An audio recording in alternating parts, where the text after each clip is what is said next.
Welcome to Summoner's Summon. I'm your host Arrow, and right now we're going to be taking a look at Game 2 of the CounterLogic Gaming Team Solo Mid-Series in the LCS playoffs. And as always, before we get into the game, let's take a quick look at these team comps. Now, it's important to note that TSM has learned from their mistakes. Last game, they picked 0 winning lanes, and they were punished pretty hard for it. This time, they've got 2 bullies, and that is the bot lane and the mid lane. This Thresh Lucian lane should be able to put enough pressure onto Doublelift, which should really prevent him from scaling well into the late game, or so TSM hopes.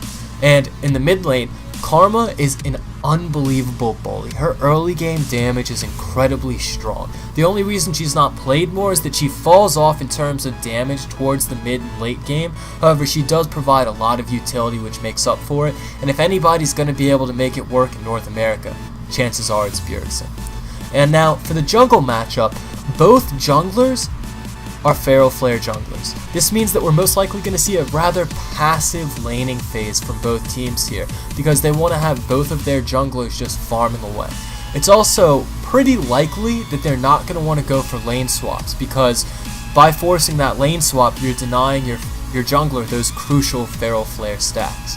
However, it's really on the odd one to make his ganks count in this top lane, because Mundo can't really pressure Jax.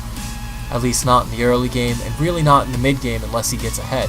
And everybody knows that a snowball Jax is one of the scariest things you can run into in League of Legends. So it's really going to be up to the rest of TSM to find a way to rotate and to really shut down the end, or else he's going to turn into a huge problem.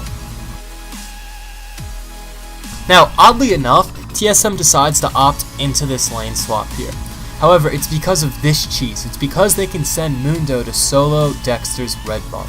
However, you'll notice that it doesn't actually put CLG behind, because if you watch Dexter in the minimap, he doesn't even go to his red. He goes straight from TSM's blue buff down to that turret, which means that he's going to start pushing much sooner than Dyrus and the Odd One will.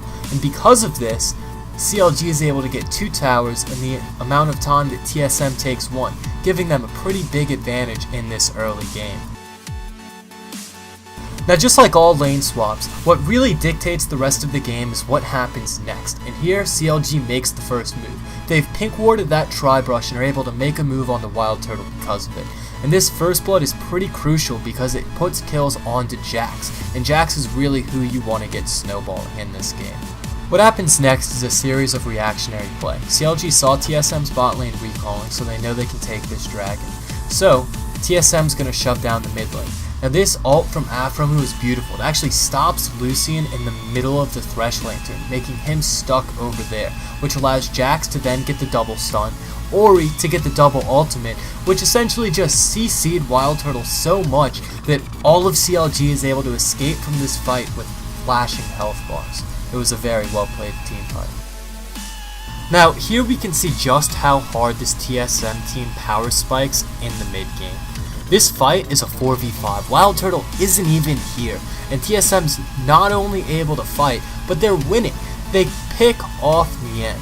Now, the unfortunate part here is TSM actually overcommits and the odd one re-engages because they have this 5v4, but the rest of the team doesn't back him up. So although there's no deaths for TSM, they're chunked so low that unfortunately they're going to have to give up this dragon, which is where CLG is going to rotate immediately after. And TSM does try to contest, but they're simply too late. They are going to be able to pick off Dexter here as a sort of consolation prize, but that's not quite worth losing a dragon.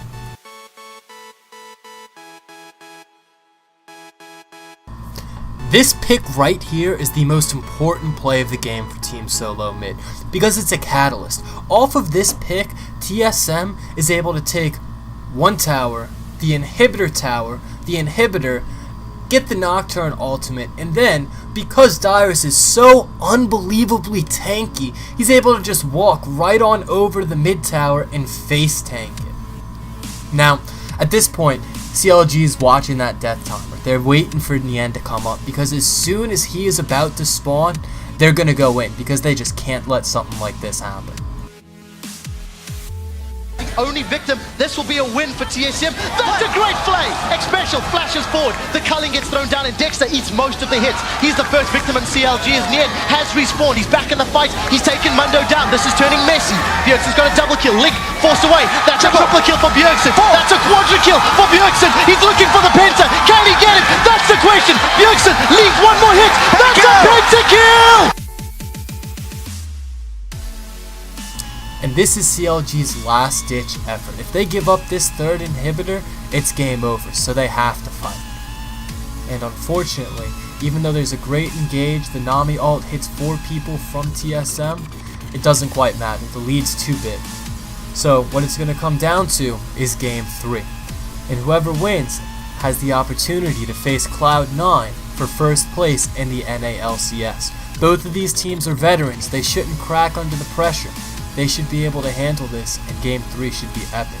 To find out what happens, watch the final game of this series on Summoner's Summary.